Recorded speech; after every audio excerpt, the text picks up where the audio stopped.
Joining us from wherever you are, remember we're live on DSTV 279 across all our social media platforms, CV3 Ghana, and it's not too late to download the 3 News app and watch us on the go. Let's begin from here.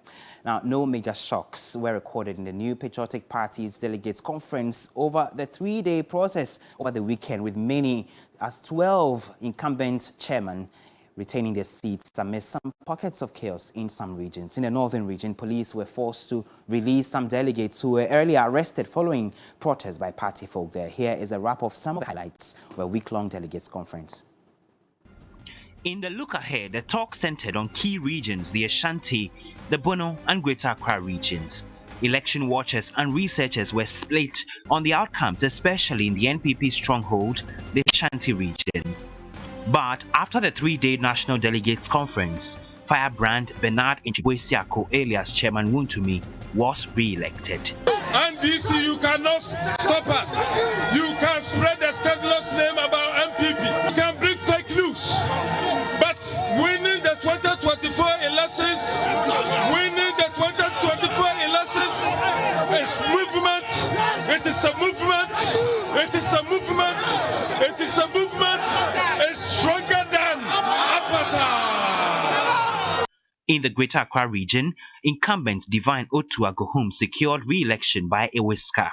I think that myself and my executive, we are very fortunate to have gone through this way. Almost 8 of us have been able to cross, and so therefore I believe that it's an opportunity for us to go and do better than we did. How many seats are you targeting in Greater Accra going forward? In 2016, we were able to win 21 seats. It simply tells you that winning 21 seats is possible. And in 2016, though we won 21 seats, we couldn't win a seat like Amasama.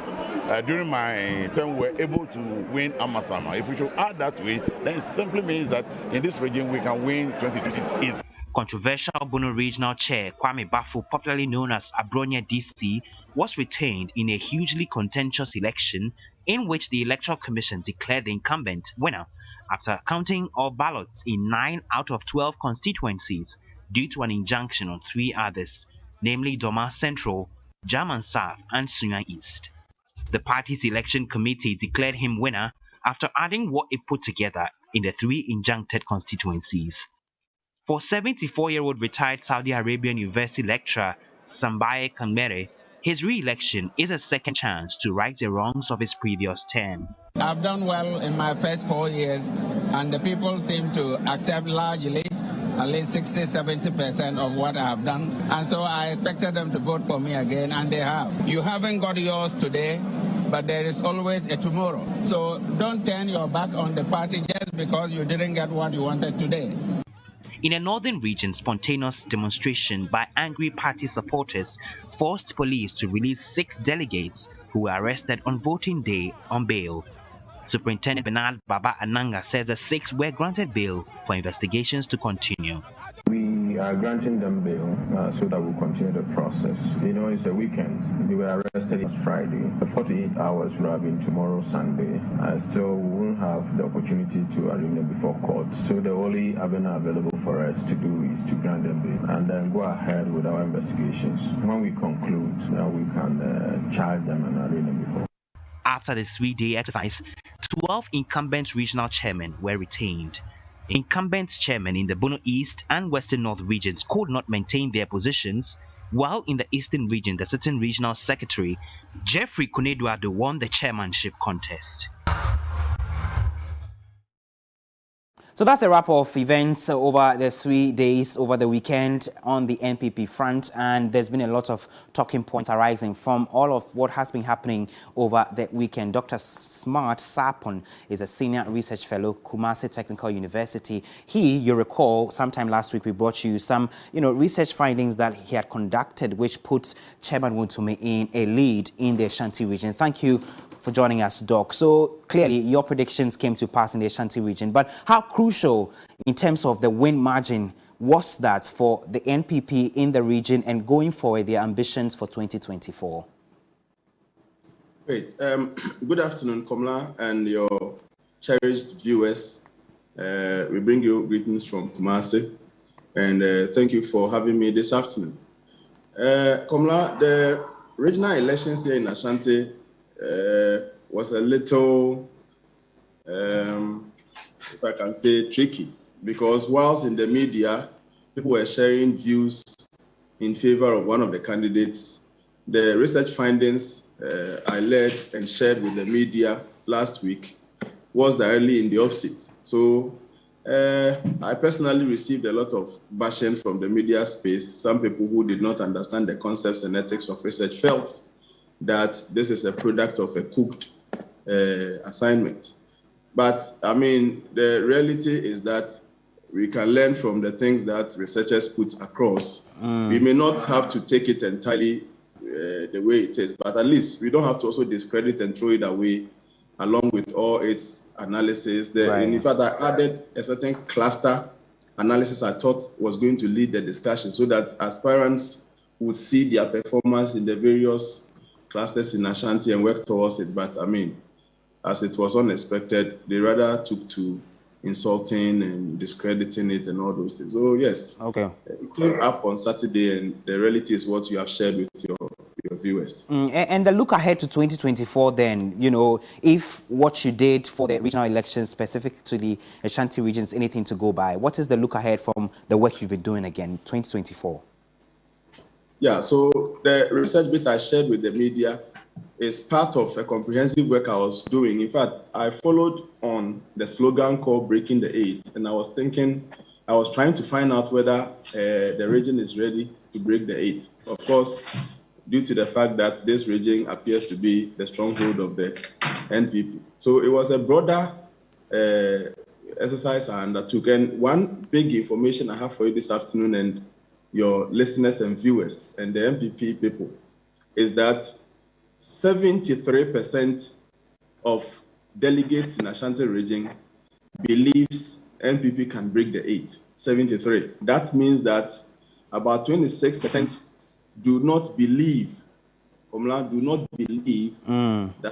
the NPP can break the eight. And I think it's the first assignment for all elected regional executives to make sure if the slogan is going to, they really mean it, they have to first try and bring up every delegate. And this one are delegates. They have to go and influence the people at the base.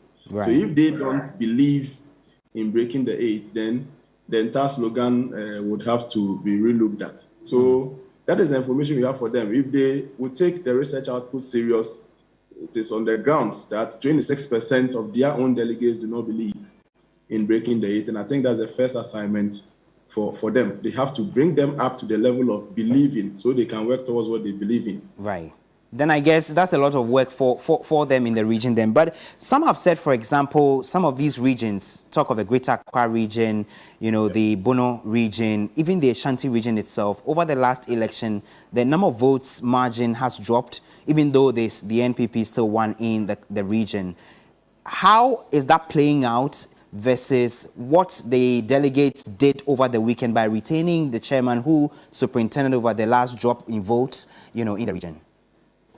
Yeah, I have some recommendations I'll be sharing with them and the media later. But one of them, which points to their performance, was to do with arrival of logistics for elections very late.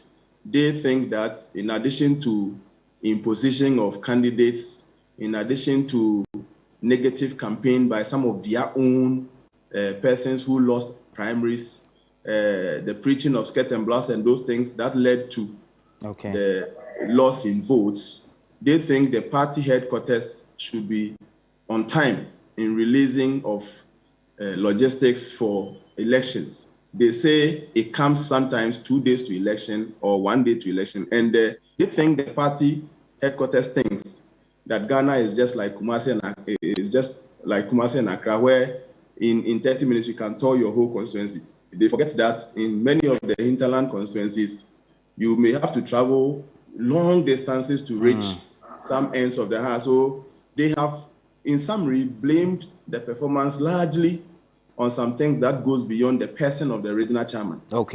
And yes, and they think retaining him and then rather working on those related matters would help them in breaking the 8. Thank you very much, Dr. Smart Sapon there. He is a senior research fellow at the Kumasi Technical University. They're helping us. Subsequently, we'll get back to him for a lot more broad-based analysis on all that's been developing in the camp of the NPP. But just a highlight of some of the constituencies or the regions, rather, that had their chairman retained. So, of course, we know the Ashanti region, Bernard Mpiboy Sako, Chairman Wontumi, was retained. There's also the Greater Accra region, which we'll show you in a short time. So there you have it. Divine Otu Agohum secured some 332 votes as opposed to 330. Let me just bring you back, 332. So if you look at 332 and then 326, just a few votes in terms of the gap between the two. So it was a close shave.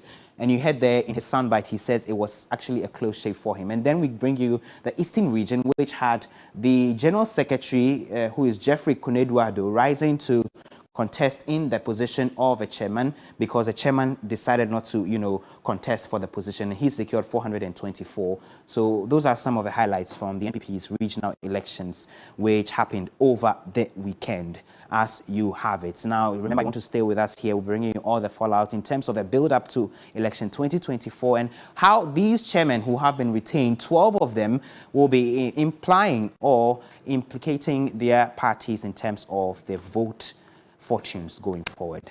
Let's head to the northern region now. We're crossing over to speak to our colleague Christopher Marco because there's some suspicion and agitation among party faithful in the region over a supposed audio which has gone viral in which an executive of the NPP in the region is heard speaking about COVID-19 funds and how the disbursements were made to party people for the 2020 electioneering campaign. Let's join Christopher Marco. He's been doing a lot of digging and speaking to sources within the party. Christopher, thank you for joining us. So I know this is a very contentious issue where Madame Tete is heard saying all the things she's heard saying, in the tape regarding amounts of money, 50,000 in certain instances, 10,000 cedis of COVID-19 funds to party people for the campaign. You have been doing a lot of digging in the region. What can you report?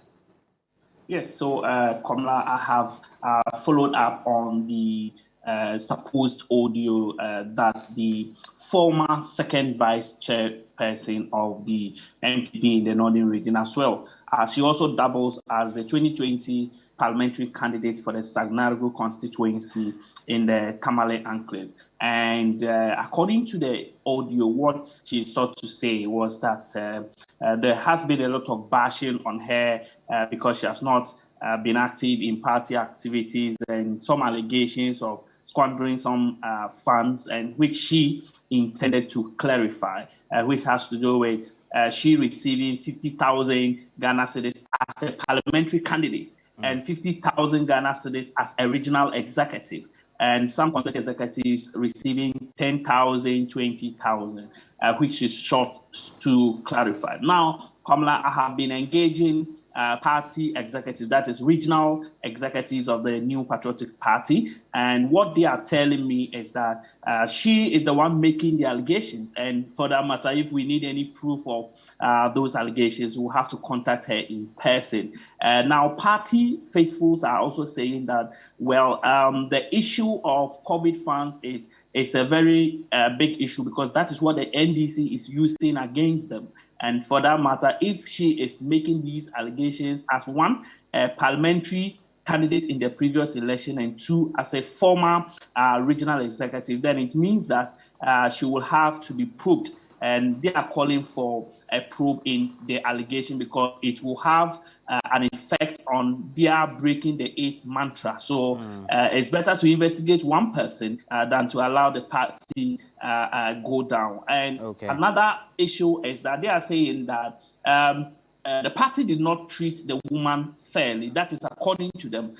So if the woman is saying that she's saying all those things born out of anger, because you know that the Sanarko constituency has never pulled up to 10,000 votes. But this woman has been able to stretch the votes up to 26,000 in the 2020 general election. For that matter, they feel that she ought to have been compensated with a position And once she's not given any position, probably that could account for her anger and coming out to say all those things. And she also, I'm told, has some issues with the previous regional executives board, which she served as the second vice chairperson. So some of these things are the comments coming from the NPP members in the region, and that the ultimate is that the allegations can have a bearing on the 2024 general elections in the region. And for that matter, it's better they investigate the matter now than leave it in the party as a party issue. Okay, before I let you go, Chris, has there been any word from Madame Felicia herself? I know we've been making frantic efforts to get to her for her side of, the conversation on this matter. Has that been successful? It's not successful, Komla. It's very difficult to have access to her, especially when this audio is in circulation. But we are trying so hard to get in contact with her and also verify this particular audio from her, if actually that is her voice in the audio. But party faithfuls who know her voice and are beginning to testify that that is the voice of the Sagnarigu 2020 NPP parliamentary candidate, Madam Felicia Tete.